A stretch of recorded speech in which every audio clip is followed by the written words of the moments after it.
ओडिशा के बालासोर में हुए रेल हादसे के पीड़ितों का आंकड़ा लगातार अपडेट हो रहा है। रेल अधिकारियों ने जानकारी दी है कि शनिवार दोपहर 2 बजे तक हादसे के कारण जान गंवाने वालों की संख्या बढ़कर 288 हो गई है, जबकि 747 लोग घायल हुए हैं और 56 लोग गंभीर रूप से घायल हैं।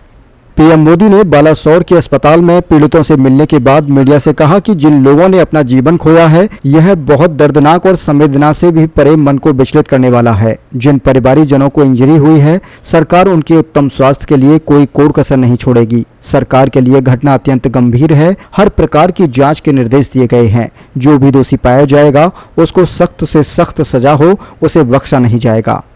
वहीं दोस्तों, अब आपको ओडिशा ट्रेन के एक्सीडेंट के सही कारण की जानकारी आपको बताते हैं। कैसे हुआ ओडिशा ट्रेन हादसा, क्या थी सबसे बड़ी वजह।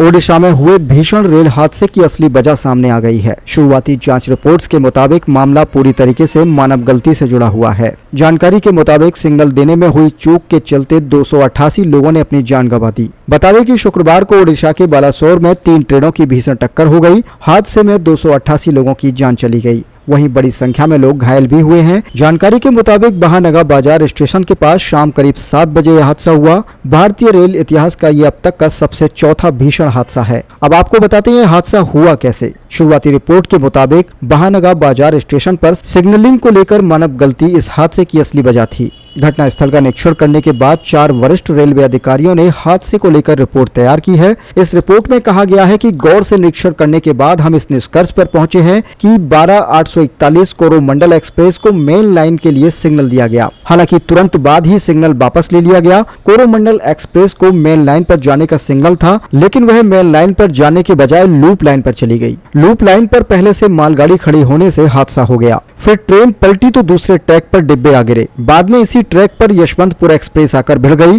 2 पेज की हाथ से लिखी यह रिपोर्ट वरिष्ठ रेल अधिकारियों JN Subedi, RK Banerjee, RK पंजीरा और AK मोहंतु ने तैयार की है। यह रिपोर्ट शनिवार को जमा की गई। रेलवे के मुताबिक यहां ट्रेन का स्टॉपेज भी नहीं था। रेलवे स्टेशनों पर ट्रेनों के पास कराने के लिए लूप लाइन होती है। महानगा बाजार स्टेशन पर 4 ट्रैक हैं। एक लूप ट्रैक पर मालगाड़ी खड़ी थी।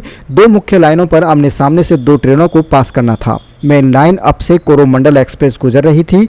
दूसरी तरफ डाउन लाइन से यशवंतपुर हावड़ा एक्सप्रेस जा रही थी। चूंकि दोनों ही ट्रेनों को इस स्टेशन पर रुकना नहीं था, इसलिए दोनों पूरी रफ्तार से गुजर रही थी। महानगा बाजार स्टेशन से गुजर रही कोरोमंडल एक्सप्रेस अचानक पटरी से उतर गई। पटरी से उतरी कोरोमंडल एक्सप्रेस के कुछ डिब्बे मालगाड़ी से टकरा गए। इसी समय वहां की डाउन लाइन से यशवंतपुर हावड़ा एक्सप्रेस भी गुजर रही थी। ऐसे में इस ट्रेन के पीछे के डिब्बे पटरी से उतरी कोरोमंडल एक्सप्रेस की चपेट में आ गई। एक पूर्व अधिकारी ने बताया कि स्टेशन मैनेजर के ऑफिस में रखे सिग्नल पैनल के मुताबिक मालगाड़ी को लूप लाइन में खड़ा किया गया था। ऐसे में इस बात की आशंका है कि मालगाड़ी के पीछे की कुछ बोगियां मेन लाइन पर रह गई हों और करीब 127 किलोमीटर प्रति घंटे की रफ्तार से आ रही कोरोमंडल एक्सप्रेस इसकी चपेट में आ गई हो।